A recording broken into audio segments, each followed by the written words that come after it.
4560600973. In the meantime, I'm very pleased to say Justine Greening, former Education Secretary between 2016 and 2018, and former Conservative MP and founder of the Social Mobility Pledge, is on the line. Hello, nice to talk to you again, Justine. Hi, how are you? Very well, thank you. We were not expecting this, were we? The £2.3 billion. What do you make of it? Well, I think we all welcome more money for schools. And I think it was interesting hearing your analysis of the budget. I think it was probably about right. You know, in many respects, it was what we expected. But there were a few areas of spending in there, perhaps that people hadn't expected. There was schools, there was more money for the NHS. There were quite a few reviews announced, including one on skills by Michael Barber, who was a permanent secretary in government for many, many years. I think at the same time, though, I suspect a lot of the devil is in the detail, and people will be pouring through not only the budget plan that the government will have published today, but also the OBR, the Office of Budget Responsibility Assessment. So I think it'll be interesting to see almost where the debate's gone by the weekend. But in the meantime, yes, let's welcome that extra money for schools because it's badly, badly needed. Is it enough, though? It doesn't sound like very much, actually, when you break it down, because every time I have a phone in one of these programmes, we are hearing about crumbling schools, we're hearing about not enough teachers, we're hearing about teaching assistants having to be laid off. And Justine, I know that education is your passion, and you and I both know that the route to, we've talked about this on many occasions, the route to social equality, you and I both actually believe is education. Yeah, I think that's right. And the reality is there are huge pressures on school budgets. It's all of that cost of living inflationary pressure, but it's also the fact that teachers are going to be getting a pay rise, but schools weren't given additional funding to cover that pay rise.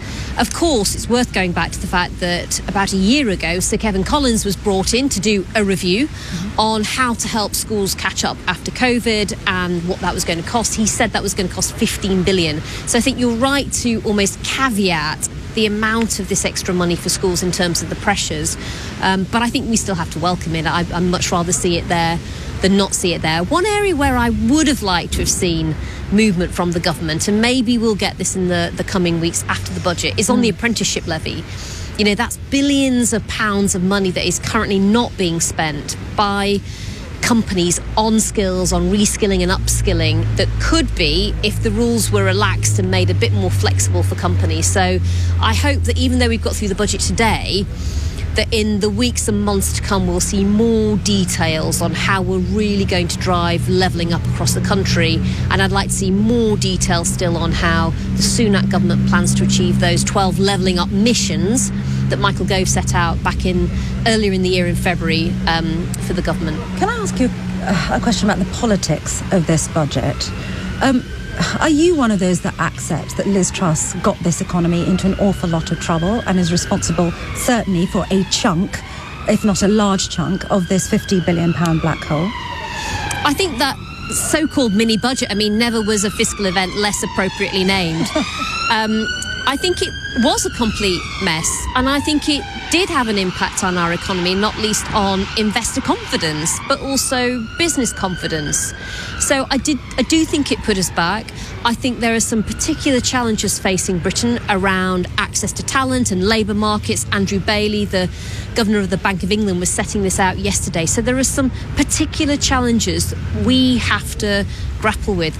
I think the key actually is for the government to not just set out the budget that it's done today, but to be clearer in the coming weeks and months about what its longer term plans are for Britain. So in a sense, what we've seen today is some steps taken on this crisis of confidence that we've found in our economy, in our public finances.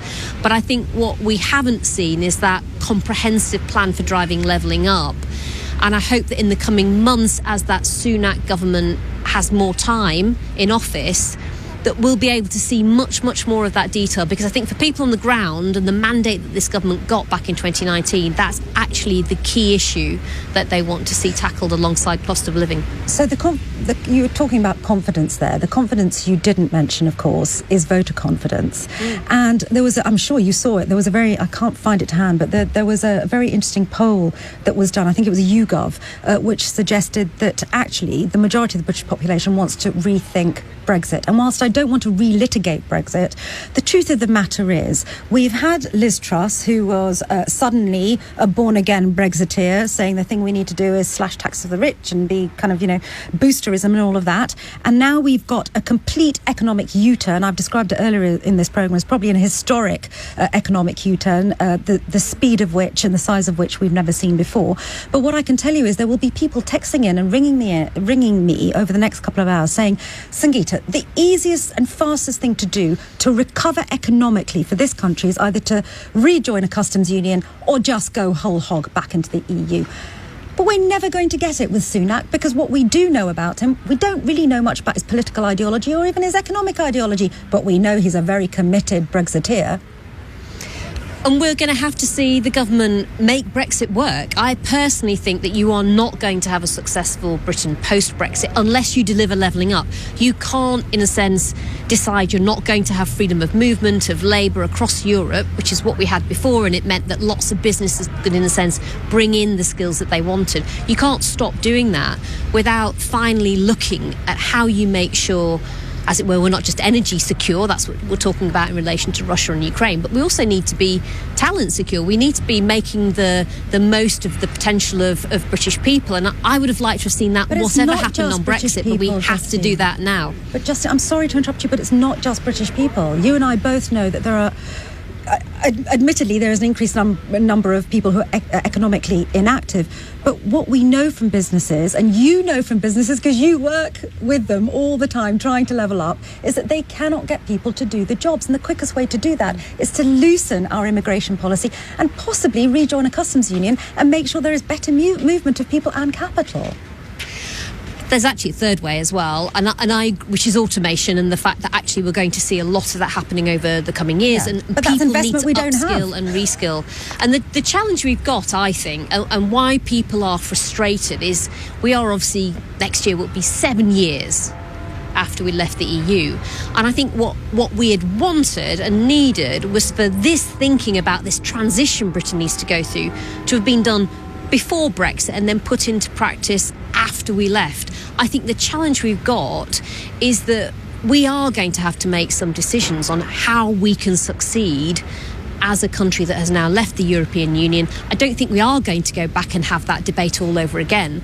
But I think, irrespective of whatever relationship you had with Europe, what we needed to do as a country is to make sure that everybody was able to get better connected up to opportunity and more fairly. And when you look at our public finances and how we're going to get those back on track for the longer term, actually it's people who find their lives that are off track that cost not only them but also taxpayers much more money than people who are getting on with their lives and are able to be successful and contribute. But the fear is more of us will be off track. That's where levelling up comes in. But Justine, the fear is more of us will be off track, and more of us will be off track because of the inflation crisis, right?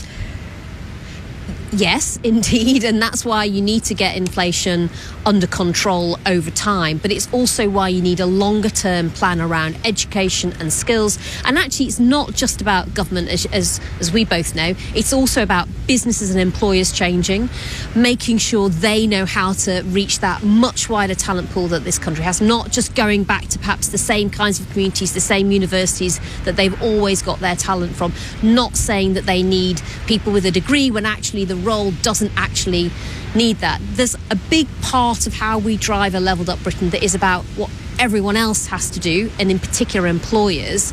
But what I'd really like to see is a much more concerted action across government to really focus in on how you can drive that levelling up agenda, not just in education, but in places like justice, in the DWP, in environment, across the board. And the work I'm doing with a lot of very, very, very different businesses shows the answers are out there. I think the question is whether government and ministers can find those models that work and work out how to scale them. Of course, universities have a massive role to play in this as well. Yeah. And that's what we now need to do, is recognise that government doesn't have all the answers, but actually there is a broader country out there, I think, that can help drive levelling up. Justine Greening, former Education Secretary between 2016 and 2018, and former Conservative MP and founder of the Social Mobility Pledge.